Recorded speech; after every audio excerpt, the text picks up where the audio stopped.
اللہ ہمیں علم کا ذوق عطا فرمائے، ہم علم حاصل کریں، حق کی تلاش میں لگیں، کہیں ایسا نہ ہو جائے ہم ان لوگوں میں سے عاملۃ ناصبۃ تصلی نارا حامیہ، محنت کرنے والے، کر کر کے تھکنے والے، لیکن لاسٹ میں انجام تصلی نارا حامیہ۔ اللہ نے کہا جگہ جگہ، فرمایا یہ عمل کرنے والے ہیں۔ کیسے عمل کرنے والے ہیں؟ اعمالہم کرماد اشتدت علیہ الریح، یہ وہ لوگ ہیں کہ جن کے اعمال قیامت کے دن ریت کا ڈھار ہوں، ڈھیر، ریت کے ڈھیر نہیں بلکہ راکھ کا ڈھیر ہوں گے، راکھ کا ڈھیر۔ فرمایا کوئی قیمت نہیں، کیوں؟ اس لیے کہ بنیاد دین کو نہیں مانتے تھے، اللہ کی توحید کو نہیں مانتے تھے، وہ بنیاد ہے، اگر اس کے اندر ذرا سا شک ہو گیا فرمایا سب برباد، کوئی ضرورت نہیں ہے تمہارے اعمال کی۔ ابو جہل نے کہا میں عمل کرتا ہوں، فلاں عمل کرتا ہوں، فرمایا کوئی ضرورت نہیں ہے۔ انما یعمر مساجد اللہ من آمن باللہ والیوم الآخر، عبادت کا حق میں نے اس کو دیا ہے جو مجھے مانے، آخرت کو دن کو نہ مانے، اور جو مجھے نہ مانے آخرت کو دن کو نہ مانے، اس کو اعمال کا کس نے سرٹیفکیٹ دیا ہے؟ کہاں لکھا ہے کہ اس کے اعمال قبول کیے جائیں گے؟ اس کے اعمال کوئی موت پر نہیں، کرتا جائے۔ اللہ تعالی ہمیں سمجھنے کی توفیق عطا فرمائے۔ اور میری بھائیوں، اس کے لیے ایک بنیادی چیز ہے، ہم خود پڑھنے والے بنیں، ہم قرآن سیکھنے والے بنیں۔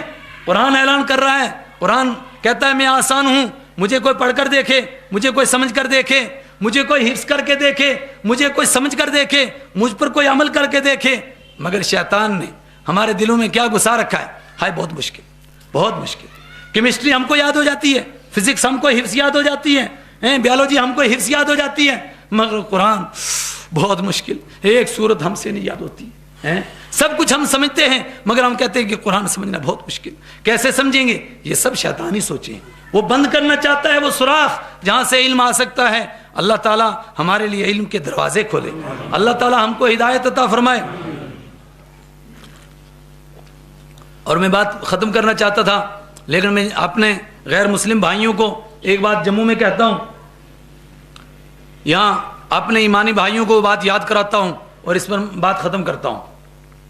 قرآن پاک نے ایک چیلنج کیا ہے، اور کوئی تصور کی دنیا میں سوچ نہیں سکتا ہے کہ دنیا کا کوئی دھرم دین والا، کوئی مذہب والا مائی کا لال کھڑے ہو کر کے جو قرآن نے چیلنج کیا ہے نا، اس کا 100 میں سے ایک حصہ بھی کہہ سکے۔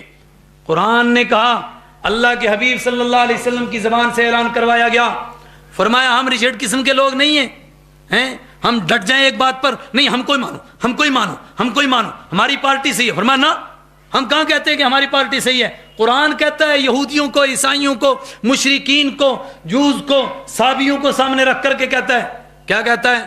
فرمایا اگر تم کہتے ہو کہ یہ قرآن بھی سچا نہیں، اگر تم کہتے ہو کہ اس سے پہلے موسیٰ علیہ السلام کے اوپر نازل ہونے والی کتاب بھی سچی نہیں ہے، فَأْتُوا بِكِتَابٍ مِّنْ عِنْدِ اللَّهِ هُوَ أَهْدَىٰ مِنْهُمَا وَاتَّبِعُوهُ إِن كُنتُمْ صَادِقِينَ، پھر لاؤ کوئی ایسی کتاب جو اس سے زیادہ صحیح کتاب ہو، اس سے زیادہ سچی کتاب ہو، قرآن سے زیادہ سچی کتاب ہو، قرآن سے زیادہ انسان کی رہنمائی کرنے والی ہو، قرآن سے زیادہ دل کے اندر اترنے والی ہو۔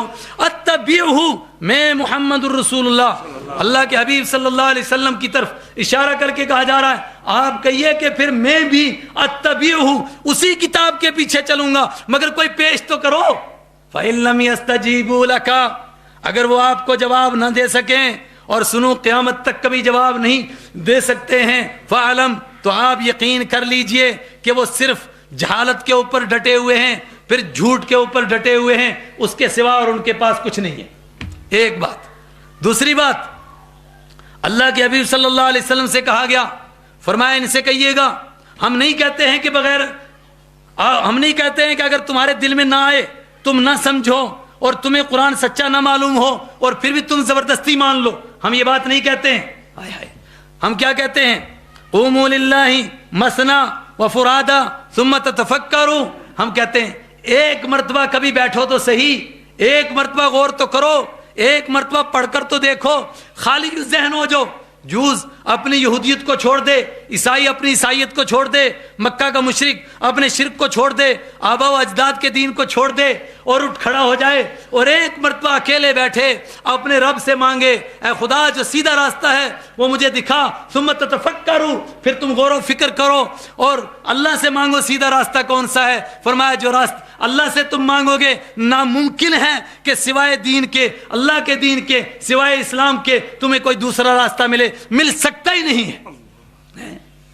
آپ کہہ سکتے ہیں یہ بات آج کے غیر مسلموں کو بھی کہ آپ پڑھ کر کے دیکھو قرآن، اگر آپ کا دل کہے گا کہ یہ قرآن جھوٹا ہے تو آپ حق پر ہو، آپ کہو گے ٹھیک ہے میں اس کو نہیں مانتا ہوں، لیکن پہلے پڑھ کر تو دیکھو۔ قرآن کہتا ہے جو پڑھے گا ثم تتفکروا ما بصاحبکم من جنہ، وہ اس نتیجے پر نہیں پہنچ سکتا ہے کہ قرآن جھوٹا ہے، وہ اسی پر پہنچے گا کہ قرآن سچا ہے۔ مگر شرط ہے اس کے لیے ایک، پہلے وہ ذہن کو خالی کرے، پہلے وہ یہ تلاش کرے کہ میں حق کی تلاش کر رہا ہوں، اور اس کے سامنے کوئی ٹارگیٹ نہ ہو۔ اگر اس کے سامنے کوئی ٹارگیٹ ہو، وہ اپنی ایک تھیوری پہلے بنا لیتا ہے، اپنی ایک سوچ پہلے بنا لیتا ہے، پھر اس سوچ کو مضبوط کرنے کے لیے دائیں بائیں سے دیواریں تلاش کرتا ہے، دائیں بائیں سے مٹیریل لاتا ہے، دائیں بائیں سے مسالہ تلاش کرتا ہے، اس کو حق نہیں ملے گا، وہ تو سارے اسی میں بھٹکتا رہے گا۔ میں یہ بات اپنے بھائیوں سے بھی کہتا ہوں، آج کل کے فتنوں کے دور میں، فتنوں سے اللہ ہماری حفاظت فرمائے، فتنوں سے بچیں، ہم دور ہو جائیں فتنے سے، کسی قسم کے فتنے میں نہ الجھیں، ہم دیکھیں اللہ سے مانگیں کہ اللہ سیدھا راستہ کیا ہے، تیرے حبیب صلی اللہ علیہ وسلم نے کیا بتایا، تیرے صحابہ نے کیا سکھایا، تیرا سچا دین کیا ہے، بس اس کے اوپر عمل کرنے لگ جائیں۔ اور یہ ناممکن بات ہے کہ ایک آدمی سچے دل سے رات کی تنہائی میں اللہ کے آگے گڑ گڑا کر کے اور مصلے پر آنسو بہا کر کے اللہ سے ہدایت مانگے، اللہ محروم کر دے، ہو سکتا ہے؟ اللہ فرماتا ہے سوئی کی ضرورت ہو وہ بھی مجھ سے مانگو، اور دھاگے کی ضرورت ہو وہ بھی مجھ سے مانگو۔ یہ ناممکن ہے کہ میرے گھر سے تم محروم لوٹ جاؤ۔ جب وہ سوئی بھی دیتا ہے، جب وہ دھاگا بھی دیتا ہے، جب وہ روٹی بھی دیتا ہے، تو پھر یہ ممکن ہو سکتا ہے کہ وہ اپنے در سے ہم کو یوں ہی خالی واپس کر دے اور ہدایت نہ دے؟ کیسے ہو سکتا ہے؟